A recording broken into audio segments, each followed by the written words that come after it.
ညိုတွေချဝါဆိုဝါခေါင်ရောက်လာပြီဆိုချေလလန်ကလေးတွေတဲ့တမတန်တွေပြန်ကြနေရတယ်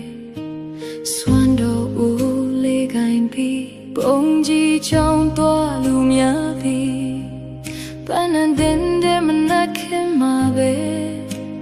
စိတ်တွေချီနူးသည်ဝါဆိုဝါခေါင်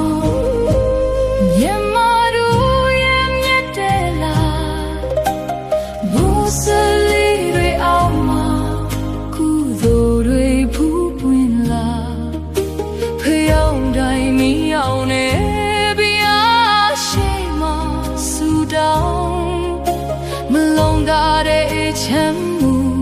တိတ်တိတ်လေးစီစဉ်သွားဝါဆိုဝါခေါင်ယူရ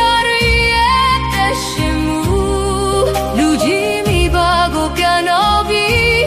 ဗစ်တာတွေပြန်ဝေစား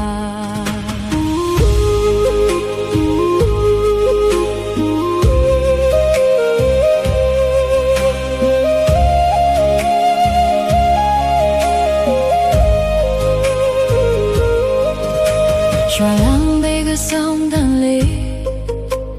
မိုးတန်နဲ့တူညီ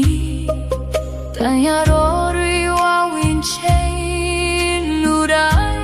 ချင်းညိုမီလူပွဲရဲ့ကန်တွေဒီရွာလုံးဟာပြန်နေချစ်ချင်းတွေနဲ့ညမှာမြေပို့ပြီးတော့နှွေးထွေးတချို့လူတွေဝေးသွားလဲဒီတလေးမမေ့ပါဘူးဘယ်မြင်မှာပဲရောက်နေပါစေမျက်မှောက်တွေကမပြောင်းပါဘူးဝါဆိုဝါက